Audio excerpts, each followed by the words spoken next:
Nah, sekarang yang tangan.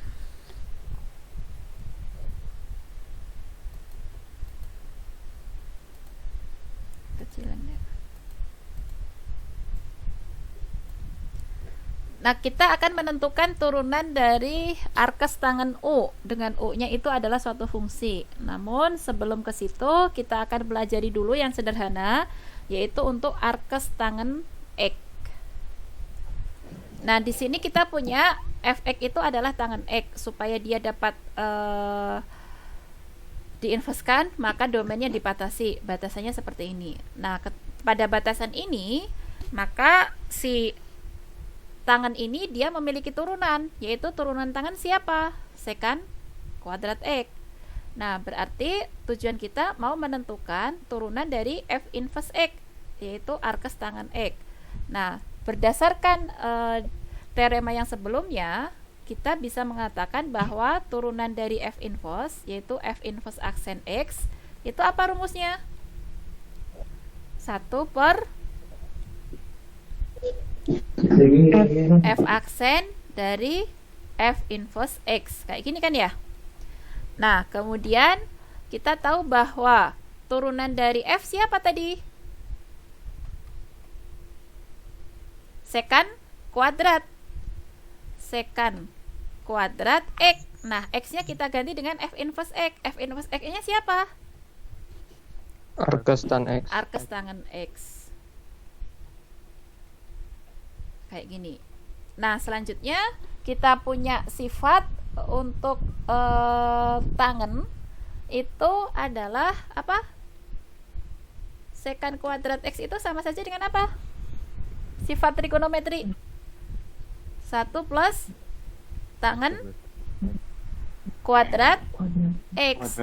Nah, sekarang kita punyanya seperti ini. Berarti kita bisa mendapatkan apa ini? Yang bawah ini bisa kita ganti dengan apa? 1 plus tangan kuadrat X-nya diganti dengan siapa? Tan min 1 tan Ya, arkes tangan arkes tan X. X. Kayak gini. Nah, kemudian sama halnya seperti yang tadi. Berarti kita punya tangan dari arkes tangan X itu sama saja dengan siapa? Kalau tadi kan sin dari arkes sin X itu kan sama dengan X. Sama halnya dengan ini. Berarti tangan dari arkes tangan X apa? Ya, X itu sendiri. Nah, padahal di sini tangan kuadrat. Berarti kalau tangan kuadrat dari arkes tangan X itu sama saja dengan apa? X kuadrat. X kuadrat. Dengan demikian yang ini jadi apa? 1 per 1 plus tambah X kuadrat. Kayak gitu. Nah, selanjutnya dari sini ini akan kita pakai untuk menentukan turunan dari arkes tangan U. Dengan U-nya ini adalah suatu fungsi yang dapat diturunkan, yaitu di sini kalau U-nya itu adalah fungsi yang dapat diturunkan terhadap X, maka ketika kita punya Fx sama dengan arkes tangan UX, maka dengan aturan rantai kita bisa mendapatkan F aksen X. F aksen X itu apa? df per dx. F-nya kita ganti menjadi arkes tangan U. Berarti turunan dari ini adalah turunan yang luar. Turunan yang luar di situ adalah arkes tangan U. Maka turunannya apa ini? Kalau diturunkan terhadap U berdasarkan ini tadi, berarti 1 per 1 plus U kuadrat, yaitu turunan yang luarnya ini dikalikan dengan turunan yang dalam. Yang dalamnya siapa? U, yaitu dikalikan du per dx. Kayak gitu. Seperti itu ya. Paham sampai sini?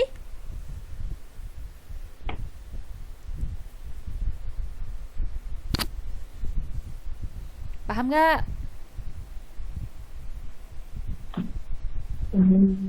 Paham, Bu. Oke, lanjut. Allah, Pak.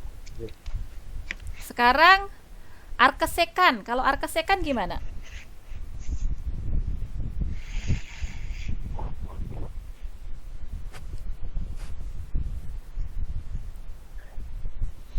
Oke, sebelum ke arkes sekan U, kita tinjau dulu yang sederhana. Untuk Y sama dengan arkes sekan X.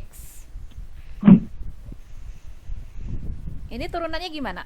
Kalau kedua ruas saya ambil sekannya, berarti kita punya apa? Sekan Y sama dengan sekan dari arkes sekan X. Gini kan ya? Iya, Bu. Nah, berdasarkan sifat yang tadi, yang ini tadi, kalau tadi kita punya sin dari arkes sin X itu kan X. Kemudian tangan dari arkes tangan X itu adalah X. Di sini di ruas kanan kita punya apa ini? Sekan dari arkes sekan X itu akan sama dengan apa? X. X. Berarti ini sekan Y akan sama dengan X. Kan X, Bu. Nah, selanjutnya dengan menggunakan aturan turunan implisit, kita bisa menurunkan kedua ruas ini terhadap X. Berarti kita punya D per DX dikenakan ke sekan Y sama dengan D per DX dikenakan ke X. Kayak gini. Ya. Nah, berarti yang ruas kiri turunan dari sekan Y apa? 1 plus tan Turunan dari sekan apa? tan kuadrat X. Lupa. Coba buka dulu catatannya. Sekan X tan X. Ya, sekan X tangan X, tapi di sini Y. Berarti jadi apa? Sekan Y Y tangan Y. Tapi ini kan turunan implisit ya. Berarti Y-nya Ya. dikalikan dengan apa? DY DY per per DX. DX. Oke, yang ruas kanan siapa? Turunan dari X 1. Nah, dengan demikian DY per DX-nya jadi apa? 1 per 1 per sekan sekan Y Y tangan Y. tangan Y. Kayak gitu.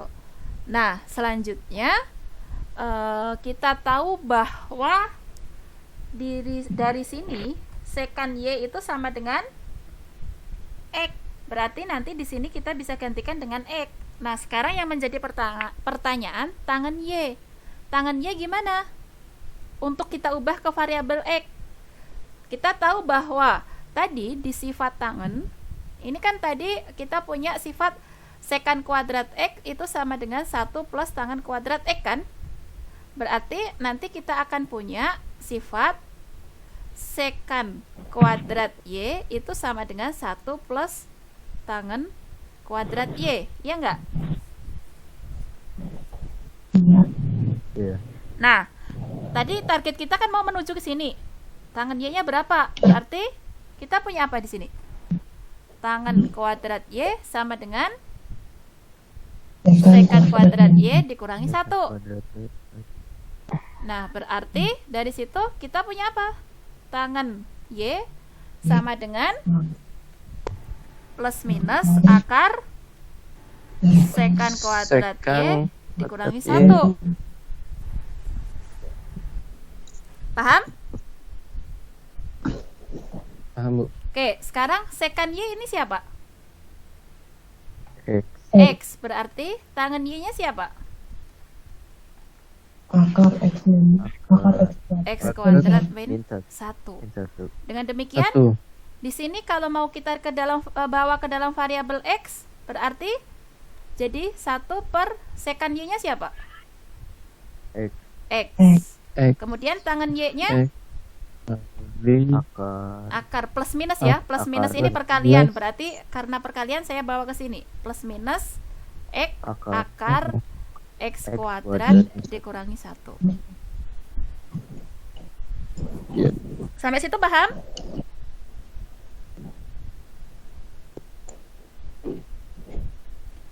Paham? Paham, Bu. Oke, selanjutnya kalau kita perhatikan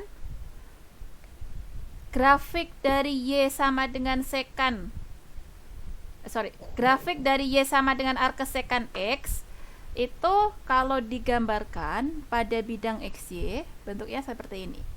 Ini sumbu X, ke sana sumbu Y. Ini kita mau mengamati grafik dari arkes sekan X.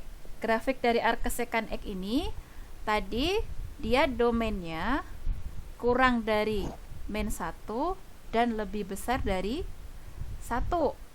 Kemudian daerah hasilnya di sini itu ada pi gitu ya. Nah, kalau kita amati nanti dia akan membentuk suatu grafik yang bentuknya seperti ini. Ini adalah grafik dari arkes arkes secant X. Gambar grafiknya akan seperti ini. Nah, kalau kita amati di sini gambar grafik dari arkes secant X itu seperti ini. Sedangkan di sini kita menentukan dy per dx. dy per dx itu artinya apa? Kalau di awal dulu kita belajar turunan, dia berupa apa dari kurvanya? Kemiringan kan? dy per dx kan kemiringan dari kurva kan? Nah, kalau kita perhatikan kurva ini kemiringannya dia selalu positif. Di semua domainnya dia kemiringannya selalu positif kayak gini kan ya, menghadap ke sana semua gitu kan ya. Walaupun besarnya berapa, di sini pun dia kemiringannya akan ke sini kayak gitu. Di sini pun juga akan ke sana gitu. Tidak ada yang gradiennya negatif. Artinya apa? Artinya dy per dx untuk arkes secant X itu kemiringannya semuanya positif. Dengan demikian kita bisa mengatakan bahwa dy per dx di sini, kalau dia di sini nanti tanda x-nya itu kurang dari min 1, dia akan dibawa ke positif gitu kan ya. Layaknya kita mendefinisikan suatu nilai mutlak. Berarti nanti ketika x-nya itu lebih besar dari 1, maka gradiennya itu adalah 1 per x akar dari x kuadrat min 1. Ini tandanya positif yang di sini. Kan di sini dia selalu positif ke sana. Nah, kemudian ini x-nya lebih besar dari 1 ya. Nah, kemudian kalau x-nya kurang dari min 1, maka nanti di sini dikalikan dengan negatif. Jadi 1 per x dikalikan akar x kuadrat min 1. Nah, definisi ini bisa kita tuliskan secara sederhana menjadi dy per dx itu adalah sama dengan 1 per nilai mutlak x dikalikan dengan akar x kuadrat min 1. Artinya apa? Artinya kalau kita punya y itu sama dengan arkes secant X, maka turunannya itu adalah 1 per nilai mutlak x dikalikan akar x kuadrat min 1. Kayak gitu.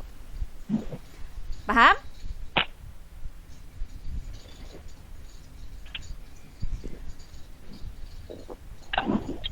Jelas nggak? Jelas. Ya, Jelas, selanjutnya Bu. ini tadi kita punya fungsinya seperti ini. Kalau dikembangkan, fungsinya itu adalah arkes ux, dengan u-nya ini adalah suatu fungsi yang dapat diturunkan. Ya kita tinggal ngikutin cara yang tadi, yaitu apa?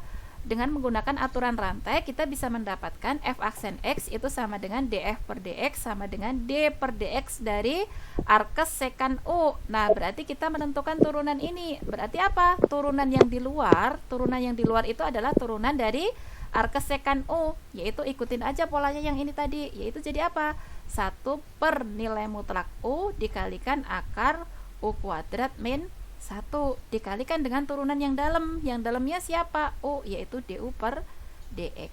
Kayak gitu. Dengan catatan apa? Dengan catatan nilai mutlak u-nya itu lebih besar dari 1.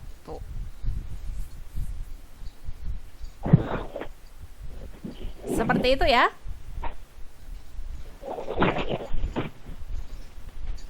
Oke, sekarang kita aplikasikan ke contoh. Dari situ tadi kita tahu bahwa turunan dari arkes secant sudah kita pelajari. Sekarang kita aplikasikan ke contoh di sini.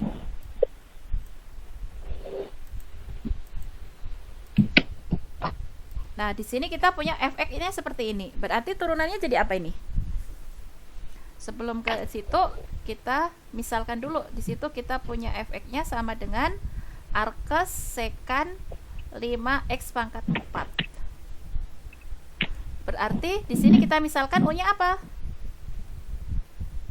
5 X 5x pangkat pangkat 4. Berarti kita punya du per dx-nya jadi apa? 20 X pangkat 3. 20x pangkat 3. Nah, kita diminta untuk menentukan df per dx. Df per dx berdasarkan rumus tadi apa? Dari sekan 1 per 1 per nilai nilai mutlak U X dikalikan U ya, U dikalikan dengan akar U kuadrat min U kuadrat dikurangi 1 dikalikan dengan 1. apa? du per du per dx. DU per DX. Oke, berarti ini jadi apa df per dx-nya? 1 1 per nilai mutlak U, berarti nilai mutlak 5x pangkat 4 akar U kuadrat, berarti 5x pangkat 4 dikuadratkan, dikuadratkan ini pangkat 4 ya, dikurangi minus 1 1 kalikan du per dx-nya siapa? dikali 20 X pangkat 3. 20x pangkat 3. Dengan demikian kita punya df per dx-nya jadi apa? 20 X pangkat 1 3 per 20x pangkat 3. Oke, dibagi dengan, perhatikan di sini. Ini 5 itu kan positif. 5 kan lebih besar dari 0. ya Bu, X pangkat 4 selalu akan positif kan? positif. Berarti bisa kita lepaskan nilai mutlaknya. Jadi 5x pangkat Iya. 4. Akar yang di dalam 5 kuadrat berapa? 25. 5 X pangkat X pangkat 8 4 kuadrat berapa? X pangkat 8 8. dikurangi 1.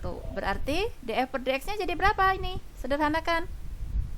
20 bagi 5 berapa? 4 4. X pangkat 3 ini 4X. dicoret sama itu, berarti di bawah Ya, menyisakan 4. X saja kan? X 1 ya Akar 25 X pangkat 8 X dikurangi pangkat 8 dan 1. 1. Paham sampai situ? Paham Bu. Oke.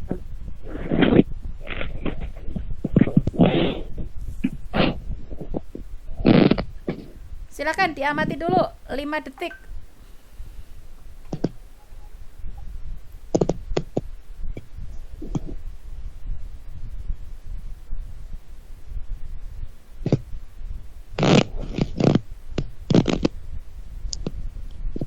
Bu, izin ke kamar mandi Bu ya. Silakan.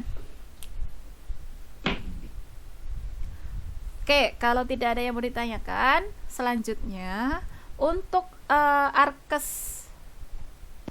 untuk inverse trigonometri yang lainnya gimana cara mendapatkannya? Cara mendapatkannya sama persis dengan cara yang tadi kita lakukan, sehingga kalau proses tadi kita lakukan untuk inverse trigonometri yang lainnya, kita bisa mendapatkan secara ringkas rangkumannya. Untuk turunan dari masing-masing inverse trigonometri ada di sini, yaitu untuk sin, arcsin itu dapatnya ini, tadi sudah kita uraikan ya. Kemudian untuk arcus cos, maka turunannya di sini mirip-mirip dengan arcsin, tapi di sini untuk arcus cos ditambahi negatif di depannya. Kemudian untuk arcus tangen tadi sudah kita hitung juga, dapatnya turunannya seperti ini. Kemudian kalau arcus kotangen mirip-mirip dengan arcus tangen, tapi di sini harus dikalikan dengan negatif. Kemudian arcus sekan itu dapatnya baru saja kita hitung, dapatnya kayak gini. Kemudian kalau arcus kosekan mirip-mirip dengan ini tapi dikalikan dengan negatif. Kayak gitu ya. Nah, caranya dapat ini semua untuk arcus cos, arcus kotangen, arcus kosekan. Tadi kan kita belum melakukan proses cara mendapatkannya, ini seperti ini. Itu kayak gimana? Ya, gunakan cara yang tadi kita lakukan untuk mendapatkan turunan dari masing-masing inverse trigonometri seperti ini. Nah, keenam dari ini kalian harus hafal semua. Bukan hafal ya, tapi harus paham semua. Ini masing-masing turunan dari inverse trigonometri ini. Nanti ketika ketemu soal dalam bentuk yang lain, kalian harus ingat bahwa turunan dari arkes sin itu apa ya? Secara umum kayak gini gitu. Kalau arkes kos apa, arkes tangan apa, arkes kotangan dan seterusnya. Kayak gitu ya. Oke, itu tentang turunan dari arkes sin, kos, tangan, kotangan dan seterusnya.